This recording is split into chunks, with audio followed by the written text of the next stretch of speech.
Wallahi ada sungai yang diuruk sehingga air tidak bisa mengairi sawah dan tambak. Wallahi ada tambak yang diuruk sejak semenam. Ada tanah wakaf yang diuruk dijual semenam. Seorang anggota DPRD di forum resmi, dalam rapat resmi, ngomong ke rakyat bahwa saya tidak bisa menemui rakyat karena takut ditembak. Bayangkan, pemilik yang sudah menjual tanahnya 35 tahun yang lalu bisa kasih kuasa ke Nono Sampono untuk menguasai tanah kami, Pak Pimpinan. Dan ketika itu terjadi, saya biarkan saja karena saya tahu saya tidak bisa melawan. Nah, teman-teman, di sebelah saya ada Mahesa. Mahesa ini orang Tanara, Serang ya? Asli Tanara. Tanara Serang, satu kampung dengan siapa nih? Kiai Ma'ruf Amin. Kiai Ma'ruf Amin ya. Sekarang kita dengar sebagai wilayah yang diacak-acak oleh oligarki. Coba kasih komentar. Kita tidak pandai bernarasi. Yang jelas kita akan melawan sekuat tenaga. Itu orang yang namanya Aguan. Simpel permintaan kita Bang Endi, ya. Aguan harus dipenjarakan. Itu harga mati, itu tujuan akhir kita. Hentikan PIK 2 atau perang. Udah itu aja saya malah. Aguan, pesannya Aguan begini ya. Anda membangun dengan merusak Pancasila, bukan dengan pondasi Pancasila. Banten belum siap Anda bangun, tapi percayalah Pak Aguan, Banten siap berperang melawan Anda, Pak Aguan. Ada pasukannya? Ada, cukup pasukan kami untuk melawan Anda. Romon-romon doang. Aguan mulailah membangun dengan pondasi yang kuat, dengan kejujuran dan Pancasila, bukan dengan merusaknya. Aguan pelongo, dia Aguan pelongo. Memang satu lagi, saya mau tanya aja, ini kan Sultan Banten ini kan sudah beberapa kali menyatakan depan publik bahwa buat Banten lebih baik rata dengan tanah daripada hidup dijajah. Nah ini kan suatu kalimat yang sangat sakti mandraguna seharusnya, tapi mohon maaf nih kalau saya keliru. Kenapa sampai hari ini belum kelihatan tanda-tanda yang betul-betul siap rata dengan tanah gitu? Kan Kesultanan punya tim khusus. Yang bergerak senyap juga, yang siap rata dengan tanah. Kan dari kemarin selama ini saya berjalan sebagai kesultanan, kan selama ini kecuali sehari yang lalu saya baru resign, tapi selama ini apa perjuangan saya kan ya atas nama kesultanan. Siap. Jadi tunggu tanggal mainnya ya. Wis jadi nggak babi bu lah di gedung di DPR RI, perang ya perang Aguan Plongos ya. Mahesa. Oke teman, ini sekarang ada satu lagi. Kita pakai kamera ini aja. Ini Iwan Darmawan, generasi muda, Matlaman ya. Ini waktu PIK 2 masih awal-awal, saya duduk ke sana, dan waktu itu masyarakat masih sangat takut, tercekam. Walaupun dia nggak takut, Iwan nggak takut sama sekali. Dia protes juga sama saya waktu saya bikin videonya, kenapa saya ditutup-tutupin mukanya segala macam. Itu semata-mata untuk keamanan aja, karena faktanya kalau ada orang foto dengan saya itu, malamnya langsung didatangi aparat. Ini Iwan bukan cuma foto, kasih keterangan panjang lebar. Nah sekarang coba kasih Iwan keterangan. Bagaimana perkembangan di sana setelah kasus pagar laut menurut Menteri KKP sudah selesai investigasinya yang menurut kita sama sekali belum tuntas. Gimana Pak? Ya sebenarnya kan silent majority ini banyak ya. Silent majority yang siap kapanpun meledak gitu. Ini bagikan bom waktu. Dan masyarakat itu sangat-sangat kecewa, tidak puas dengan kinerja kementerian. Makanya dari awal saya sudah bilang, Pak Prabowo tolong diganti deh Menteri KKP itu. Kerjanya nggak beres nih, gitu kan? Nggak sejalan dengan semangat yang ingin kita bangun gitu kan. Nah dan di sana ya lagi-lagi masyarakat itu sebenarnya diam, tapi ini bagaikan bara dalam sekam. Siap-siap aja nanti kita tunggu tanggal mainnya. Dan untuk ex pejabat yang dulu terlibat di Kabupaten Tangerang misalnya, mantan Bupati Zaki Iskandar, kemudian Ketua DPRD Khalid Ismail misalnya, kemudian Kepala Gubernurnya, PJ Gubernur termasuk itu juga, Kepala Al-Mukhtabar, kemudian Kepala Dinas Bapendanya waktu itu juga. Saya kira ini sangat sistemik ya, dan terstruktur semuanya dapat. Intinya mereka ini serakah dengan mengorbankan rakyat banyak. Dan di negara manapun tidak ada dalam sejarah, pokoknya sebutkan negara mana, sekuat apapun itu yang bisa berhadapan dengan people power, pasti semuanya jatuh. Pasti semuanya jatuh. Jadi tunggu tanggal mainnya. Tunggu tanggal main itu maksudnya ngapain? Ya, ada deh. Nah, jadi mendingan tobat dari sekarang, tobat gitu ya. Mumpung Ramadan gitu. Ya, siap. Covid dururen Aguan harus memilih akofid doruren daripada kehilangan semua hartanya, mending sedikit hartanya kehilangan di Banten. Iya, begitu daripada nanti habis besar-besar. Aguan Plomo Karena nanti yang dihadapi adalah orang atau masyarakat atau kekuatan yang tidak bisa dibayar, yang nggak bisa dibayar. Terima kasih. Nah, ini Bismillahirrahmanirrahim. Mohon izin pimpinan dan para anggota Komisi 2 DPR RI. Izin saya Iwan Darmawan, saya tinggal di Kabupaten Tangerang. Jadi lokus ini adalah tempat saya lahir dan dibesarkan, sehingga saya tahu persis apa yang terjadi terkait dengan adanya proyek PSN dan PIK 2. Kami perlu sampaikan bahwa apa yang disampaikan di media-media melalui buzzer-buzzer mereka itu adalah sama sekali bohong besar. Karena kami yang mengalami langsung di tempat. Wallahi ada sawah yang diurut, yang menggarapnya sama sekali tidak tahu. 1 pekan lagi akan panen, padi sudah kuning, tinggal panen diurut secara semena-mena. Wallahi ada sungai yang diurut sehingga air tidak bisa mengairi sawah dan tambak. Wallahi ada tambak yang diuruk secara semena-mena. Ada tanah wakaf yang diuruk, dijual semena-mena. Dan ini merupakan ekses dari keserakahan para pejabat-pejabat yang ada di Kabupaten Tangerang dan Provinsi Banten. Sehingga yang menjadi korban adalah rakyat kecil. Ditambah keserakahan oknum-oknum yang ada di atas. Perlu kami sampaikan bahwa ini terjadi karena adanya prakondisi di mana dibuatlah Perda Kabupaten Tangerang nomor 9 tahun 2020 tentang perubahan atas Perda Kabupaten Tangerang nomor 13 tahun 2011 tentang rencana tata ruang dan wilayah Kabupaten Tangerang tahun 2011 sampai 2031. Apa yang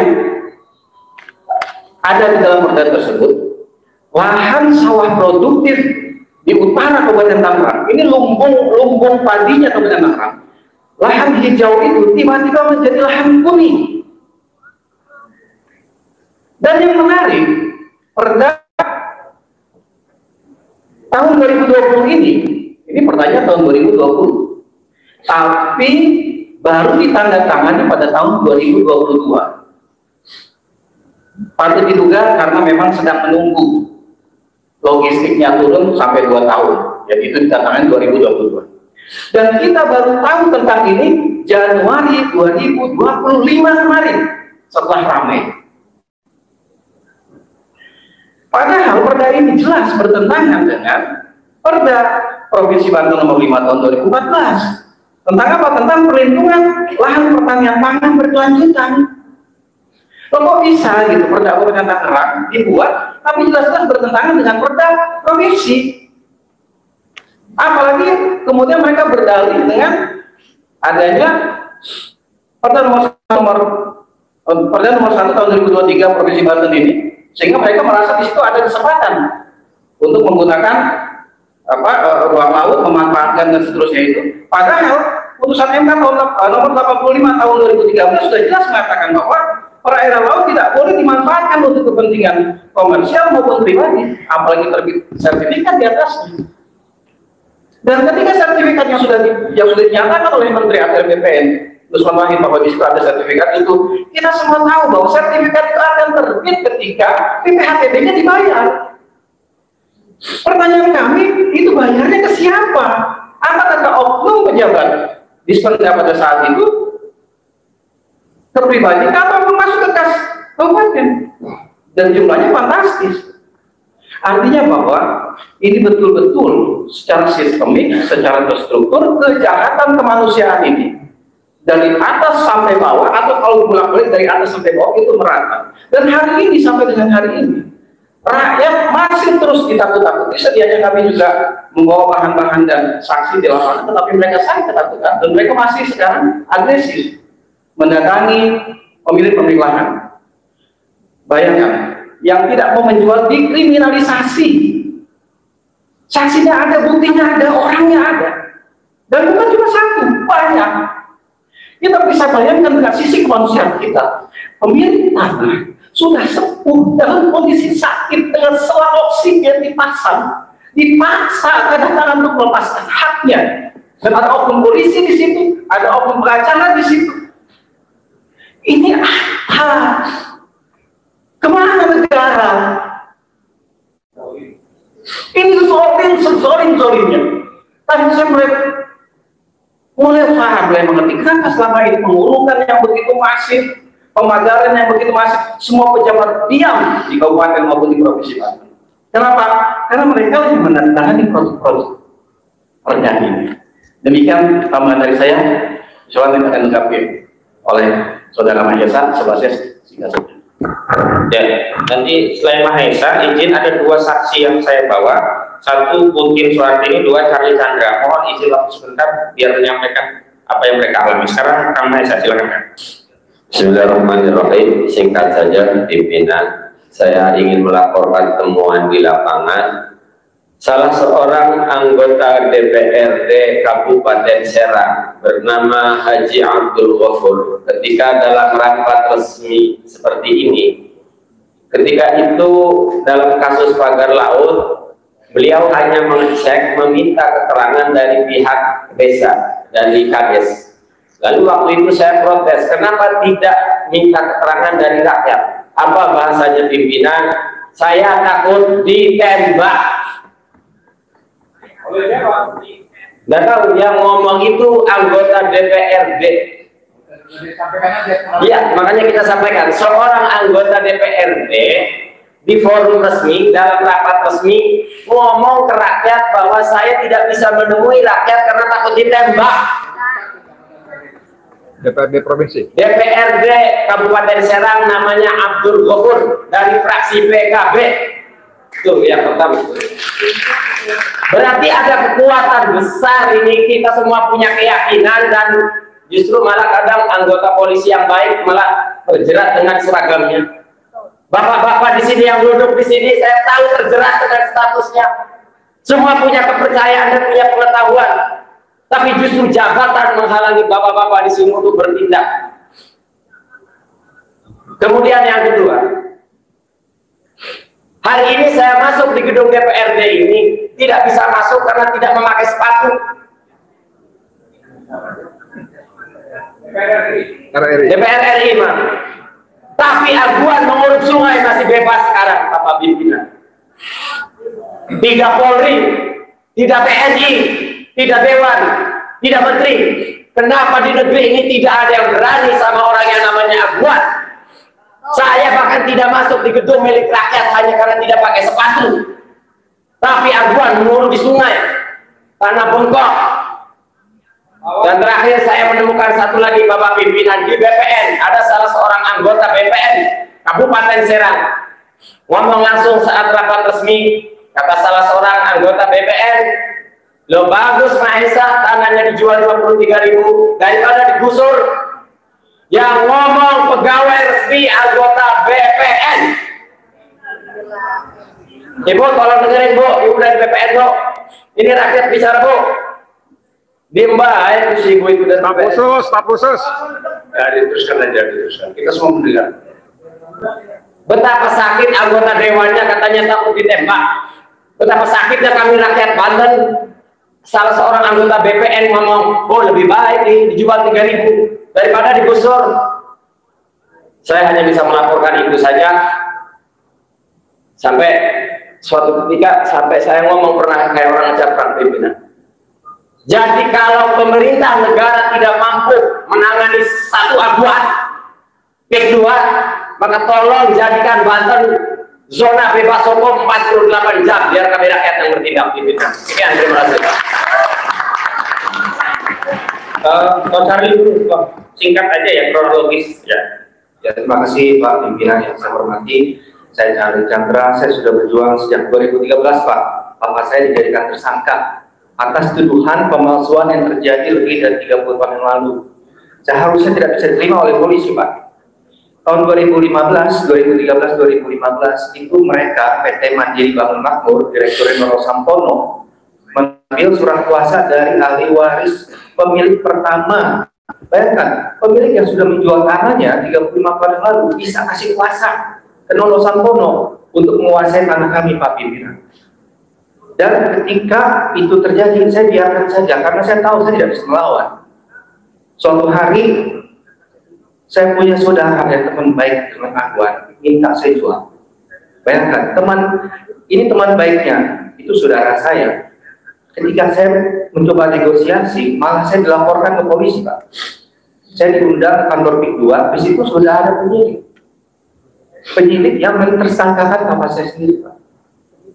Dan ketika saya menolak, saya dilaporkan penggelapan. Sertifikat atas nama ayah saya sendiri, di mana penggelapannya. Dan itu sudah naik ke penyidikan, Pak. Akhirnya saya ketemu dengan polisi yang baik, yang lurus, Bapak Hengki Haryadi, dan itu di SP3 dengan alasan tidak cukup bukti. Namun, ketika saya mau balik nama dari ayah saya ke semua ahli waris, saya dilaporkan lagi. Tuduhan pemalsuan surat, sangat aneh, Pak. Ini pemalsuan surat masih hak diri kami kok. Nah, di sini ada oknum BPN yang bermain, Pak. Karena ketika PPAT memberikan berkas ke BPN, tiba-tiba berkas itu bisa beralih ke PT Mandiri Bangun Makmur, jadikan dasar untuk melaporkan saya 2 bulan kemudian. Jadi bulan Januari kita mengajukan balik nama, 22 hari kemudian BPN wilayah Banten membatalkan sertifikat saya yang sudah berumur 35 tahun dengan alasan cacat administrasi. Padahal kami ada putusan pengadilan, kami menang, Pak. Ini BPN kok bisa menjadi pengadilan sendiri? Setelah dibatalkan, 1 bulan kemudian saya dilaporkan. Bayangkan, apa hak mereka melaporkan saya ketika saya mau balik nama? Sertifikat itu masih atas nama ayah saya kok. Apa hak mereka? Nggak ada hak sama sekali. Tapi kita sebagai rakyat biasa, nggak ada yang dengar, Pak. Saya sudah di ruangan ini, November 2023, duduk di kursi yang sama, melaporkan hal ini. Apa yang terjadi seminggu kemudian saya dijadikan tersangka. Nggak ada yang bisa melindungi kami kecuali Tuhan, Pak. Sekarang saya berharap kepada pemerintahan yang baru agar keadilan bisa dilakukan. Saya minta agar kriminalisasi terhadap saya dihentikan di Polda Banten. Saya minta ini dihentikan di SP3. Karena tidak ada tindak pidana, saya mau balik nama sebelum adanya pembatalan. Kalau saya mau balik nama sesudah ada pembatalan, oke. Paham. Ini sebelum. Mereka nggak ada hak, Pak. Dan kedua, saya sudah minta kepada Bapak Nusron Wahid untuk memulihkan SHM saya. Karena SHM yang sudah 35 tahun tidak bisa dibatalkan dengan alasan administrasi. Hak pentabis sudah hilang. Harus ada putusan pengadilan. Lalu apa dasar mereka membatalkan sertifikat saya? Dengan alasan cacat administrasi 35 tahun kemudian. Dasarnya adalah permintaan dari Nono Sampono yang memberikan jaminan bahwa BPN tidak akan kena sanksi pidana dan perdata. Itu saja dari saya. Terima kasih Pak Pimpinan. Dr. Wisandra, terima kasih.